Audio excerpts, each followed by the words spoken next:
Welcome student, good morning to all, and once again I am here with a new topic, that is the idea of Satyagraha and Mahatma Gandhi.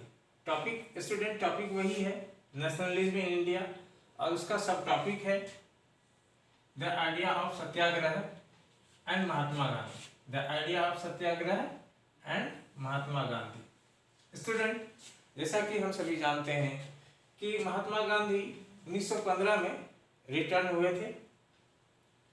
कहाँ से return हुए थे ये भी जानते होंगे, फिर से बता देते हैं कि गांधी जी बाय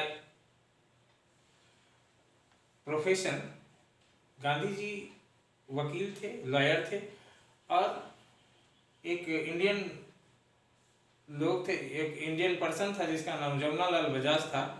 उनका केस लड़ने के लिए वो साउथ अफ्रीका गए थे, और साउथ अफ्रीका में उन्होंने उनके साथ बड़ा ही भेदभाव हुआ, बहुत ही उसके साथ अन्याय हुआ, और जिसके खिलाफ उसने वहाँ पे बहुत संघर्ष किया था और सफलता पाई थी। और वो क्या चीज़ था वो और बाद में जानेंगे। लेकिन गांधी जी वहीं साउथ अफ्रीका से 1915 में इंडिया लौटे थे। 1915 में इंडिया लेके आए थे, और उन्होंने वहां पे एक एक्सपेरिमेंट किया था। गांधी जी ने साउथ अफ्रीका में ही फर्स्ट एक्सपेरिमेंट किया था सत्याग्रह का। गांधी जी ने साउथ अफ्रीका में ही पहली बार सत्याग्रह का प्रयोग किया था अगेंस्ट रेशियल रिजीम। हम जानते हैं कि वहाँ पे क्लास 9 में भी पढ़ा था कि साउथ अफ्रीका में रेशियल डिस्क्रिमिनेशन था, गोरे काले का भेद था। जो कलर्ड लोग थे और जो काले लोग थे उसके साथ जो व्हाइट्स थे बहुत दुर्व्यवहार करते थे, और उसे तरह तरह से, मतलब कि सारा चीज़ उसका सिस्टम अलग था। उसे वोटिंग राइट्स नहीं था या कुछ भी नहीं था। वो ट्रेन में एक साथ ट्रेवल नहीं कर सकते थे। वो पार्क में भी उसके लिए अलग जगह बनाया जाता था, यानी कि बहुत सारा डिस्क्रिमिनेशन था। गांधी जी को वहाँ जाके बड़ा आश्चर्य हुआ कि आखिर ये इतना, मतलब कि भेदभाव क्यों है। और इसके लिए उसने वहाँ पे आंदोलन किया, और उसने वहीं पे साउथ अफ्रीका में ही सत्याग्रह शब्द का प्रयोग किया और सत्याग्रह का एक्सपेरिमेंट किया। तो अब क्वेश्चन है कि व्हाट इज सत्याग्रह? सत्याग्रह क्या है?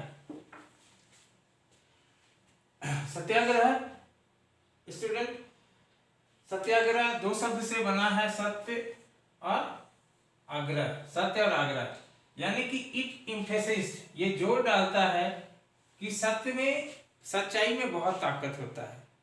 वो सत्याग्रह का मतलब यही होता है, सत्य में बहुत ताकत होता है, और ये इसको सही कारण कि सच्चाई क्या है ये जानना है, और फिर जो इसके अगेंस्ट में है, जो परेशान कर रहे हैं हमें, उसको ये बताना है कि हम सच्चे हैं और हम सच्चे काउज के लिए लड़ रहे हैं और हम गलत का साथ नहीं दे रहे हैं। तो सत्याग्रह मतलब ये पावर ऑफ ट्रूथ, सत्य की ताकत को दिखाना ही सत्याग्रह था। और अब इसमें है एक चीज जो बहुत इंपॉर्टेंट है, फिलॉसफी। ये क्वेश्चन भी आता है कि what is the philosophy of satyagraha. तो गांधी जी ने जो फिलॉसफी दिया था सत्याग्रह के लिए, वो ये है कि if the cause is true, अगर हम सही हैं, हम सही चीज के लिए अगर हम प्रयास कर रहे हैं, हम अपने जगह पर सही हैं, स्ट्रगल अगेंस्ट इनजस्टिस, और अगर हमारा स्ट्रगल अन्याय के खिलाफ है, और हमारा स्ट्रगल अगर अन्याय के खिलाफ है, तब कोई फिजिकल ताकत की, यानी कि शारीरिक ताकत की आवश्यकता नहीं है। Is not required to fight against oppressor. जो परेशान करने वाले हैं, जो तंग करने वाले हैं, जो गलत चीज हमसे करवा रहे हैं, हमसे मनवा रहे हैं, उसके खिलाफ लड़ने के लिए शारीरिक ताकत की आवश्यकता नहीं है। इसके लिए क्या करना होगा? हमें ऑपरेशन को should be pursued to see the truth, उसको सच्चाई का एहसास दिलाना होगा। सत्य क्या है, सच्चाई क्या है, to see the truth instead of being forced to accept the truth. उसको हम उसके कंसाइंस को झकझोरे, उसकी चेतना को, उसके समझ में ये बात डाल दें कि सच्चाई क्या है। और अगर हम उसके साथ अगर लड़ाई करके अगर ये बात मनवाएंगे कि सच्चाई ये है, ये मानना होगा, तो वो ठीक नहीं है। उसमें वायलेंस, वो और बिगड़ जाएगा मामला, उसके अंदर वो रिवेंज का बात आ जाएगा उसके मन में। लेकिन अगर हम उसके कंसाइंस में, उसकी चेतना में ये बात बैठा देते हैं कि हम सच्चे हैं, हम सही रास्ते पर हैं, तुम गलत रास्ते पर हो, संभलना तुम्हें है, तो इसके लिए हमें कोई फिजिकल ताकत की जरूरत नहीं है और इसमें कोई वायलेंस का भी जरूरत नहीं है। बिना वायलेंस किए हुए अगर हम उसको, उसके कंसाइंस को जगा देते हैं, तो वो अपना गलती मान लेगा और वो सोलेली बदल जाएगा, वो कंप्लीटली वो चेंज हो जाएगा और हमारे साथ उसका व्यवहार बदल जाएगा और हम जो चाहते हैं वो मान लेगा। ऐसा गांधी जी का फिलॉसफी था सत्याग्रह के बारे में। और इस सत्याग्रह का प्रयोग उन्होंने कई जगह किया भी। सबसे पहले चंपारण में 1916 में, गांधी जी 1915 में आए थे शुरुआत में ही, और 1916 में उन्होंने चंपारण में पहला सत्याग्रह का एक्सपेरिमेंट किया। चंपारण जो बिहार में है, वहां पे किसके सपोर्ट में उसने सत्याग्रह किया था? वहां पे नील की खेती होती थी। जो अंग्रेज लोग थे ना, ब्रिटिशर्स, वो नील की खेती करवाते थे किसानों से। उसने नियम बना दिया था कि 1 बीघे में 3 कट्ठा जो है हर किसान को नील लगाना होगा। और नील लगाने से ये होता था कि जो सॉइल होता था वो पूरी तरह से बैरन हो जाता था, बंजर हो जाता था और फिर उसमें दूसरा फसल नहीं उग सकता था। तो कोई भी किसान नहीं चाहते थे कि उसमें नील लगाया जाए उसके खेत में। लेकिन कानून बना दिया था अंग्रेजों ने, सबको फॉलो करना होता था। और इसी चीज के लिए, विरोध करने के लिए गांधी जी को चंपारण बुलाया गया था। और उन्होंने, गांधी जी ने चंपारण में आके किसानों के सपोर्ट में, प्लांटर्स के सपोर्ट में, जो ऑपरेसिव प्लांटेशन सिस्टम था उसके अगेंस्ट उन्होंने सत्याग्रह किया। और अंततः अंग्रेज को झुकना पड़ा और उसने वहां पे वो छूट दे दी कि ठीक है, अब ऐसा कोई कानून नहीं रहेगा। ये पहला प्रयोग था गांधी जी का भारत में सत्याग्रह का। ठीक उसके बाद उसने 1917 में खेड़ा, जो गुजरात में जगह है, वहां पे उसने जो पीजेंट्स थे, किसान थे, वहां वो टैक्स, उस साल जो 1917 में है, वहां प्लेग फैल गया था, प्लेग बीमारी फैल गया था जिससे बहुत सारे लोग मर गए थे। क्रॉप जो है वो फेल्योर हो गया था और गवर्नमेंट, जो ब्रिटिशर थे, वो टैक्स मांग रहे थे। तो गुजरात के लोगों का, जो किसानों का कहना था कि हम टैक्स कम, मतलब कि टैक्स में छूट दिया जाए उसको इस वर्ष।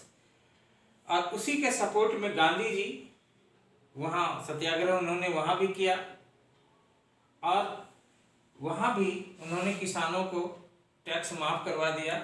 और ये सेकंड एक्सपेरिमेंट था गांधी जी का भारत में सत्याग्रह का। और फिर जो तीसरा एक्सपेरिमेंट था उनका अहमदाबाद, गुजरात में, जो 1918 में उन्होंने किया था, इन support of cotton mill workers. जो कॉटन मिल में वर्कर्स काम करते थे, उनका काम का घंटे बहुत ज़्यादा था, कम मजदूरी मिलता था।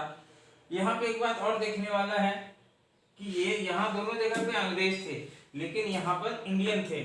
जो ऑनर थे कॉटन मिल के, ऑनर जो थे वो इंडियन थे। और गांधी जी का ये कहना था कि कोई भी अन्याय करे, चाहे वो विदेशी करे या इंडियन करे, हम सबके खिलाफ ये सत्याग्रह करेंगे और उनको, उनके कंसाइंस को जगाएंगे।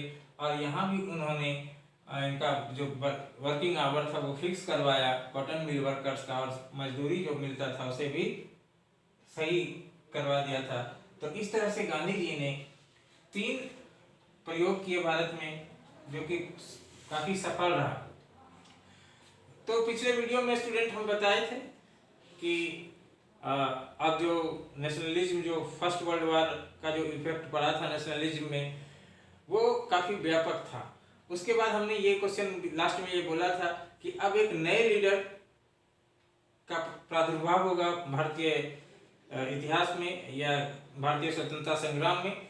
तो वो जो नया लीडर थे वो गांधी जी थे, और उसका जो विद्रोह करने का, उसका जो विरोध करने का तरीका था वो पहले से बिल्कुल अलग था। ये दूसरे तरीके से विरोध करते थे, जो भारत के कंटेक्स्ट में बहुत अच्छा है कि इन्होंने अहिंसा का मार्ग चुनकर बिना मारपीट किए आज़ादी कैसे लिया जा सकता है वो रास्ता दिखाया, और अंततः वो इस रास्ते पर सफल भी हुए। स्टूडेंट, इसको गौर से देखना है, समझना है, और फिर हम नेक्स्ट डे इसमें वीडियो होगा तो वो होगा खिलाफत मूवमेंट और फिर नॉन कॉपरेशन मूवमेंट के बारे में। तो धीरे धीरे ये पूरा टॉपिक क्लियर हो जाएगा। आप साथ में बुक रख के पढ़ना, और जहाँ कहीं भी दिक्कत हो तो आप क्वेश्चन करना, हम उसका आपका सारा जो क्वेरी है उसको सेटिस्फाई करेंगे, और इससे जुड़ा हुआ नोट्स भी बनाते रहना आप। और 1-2 दिन में हम होमवर्क देंगे तो होमवर्क भी कंप्लीट करना है, और जो स्कूल की कॉपी है प्रिस्क्राइब उसमें करके दिखाना है। Okay student.